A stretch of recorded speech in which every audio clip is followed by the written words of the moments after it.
What's going on, guys? So today I just want to talk about some things. All right, so nostalgia is hell of a drug, right? People would pay absurd amount of money if they know that something is very nostalgic.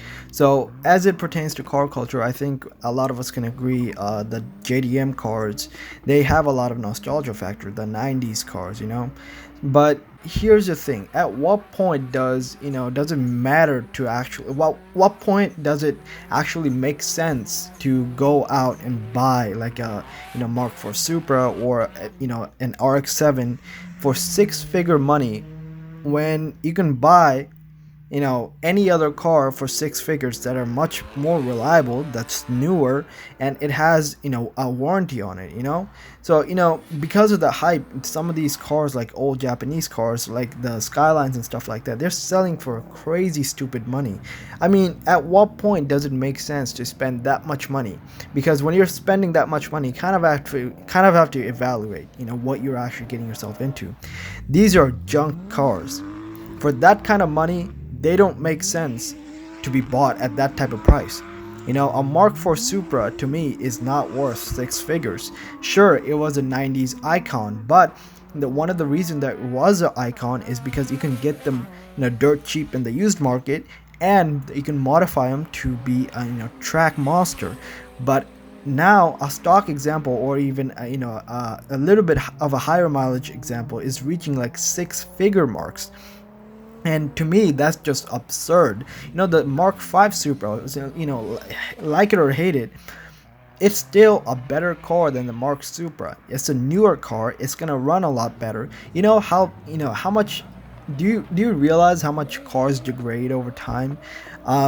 It's sure, it might not have a lot of miles. Sure, it might be just a Toyota, but it's been over right around 30 years since the Mark IV Supra came out.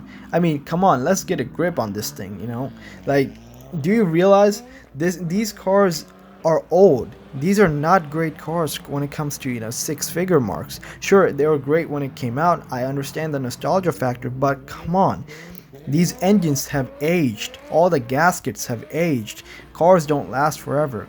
Let's get a grip on these things. And I I I look at it. I look at all these comments online where people are worshiping these cars, and I'm just thinking to myself, why are you worshiping like a 30 plus year old car or a 20 plus year old car?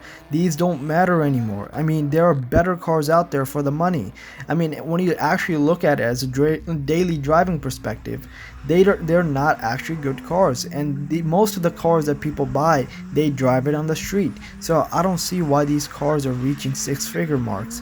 And here's where the dealerships come in. Like, they see one car sell for a certain amount of money, and every other car on their lot, which is the same car, goes up at least couple percentage points, and people don't want to buy them anymore at that point, because then they look at the car for what it is. It's a 90s junk that don't cost anything, but now the dealerships are charging too much, trying to get a profit out of them.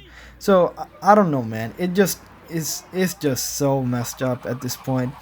I mean, car companies are desperate to get new products out there to capture the nostalgia figure. Like, the new Z came out, but if you look at the Z's from the 80s, they're not good cars in the 21st century.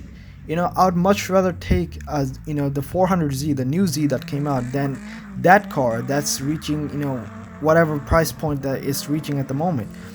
It makes more sense to buy a newer car, because cars are just better nowadays. Even just tires, just simple thing as like a rubber tire, they have come so far. Now we have hot hatches that are reaching supercar times on the Nürburgring. So I mean, and that largely because of engine development, chassis tuning, and tires. So yeah, hype is destroying some of the car prices that we are seeing right now. Hype is the only reason to blame for these, and plus inflation too. But you can't really blame it on inflation, because with the way that some of these cars are going up, like S2000, RX-7s, NSXs, Supras, Skylines.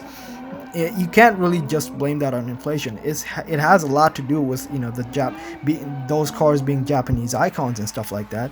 But you gotta really ask yourself, at what point does iconic matters more than paying six figure for a car that's really just a 90s car, which is a shitbox, you know? So, anyways, guys, let me know what you guys think and what your opinion is on this, because this is just, you know, ridiculous.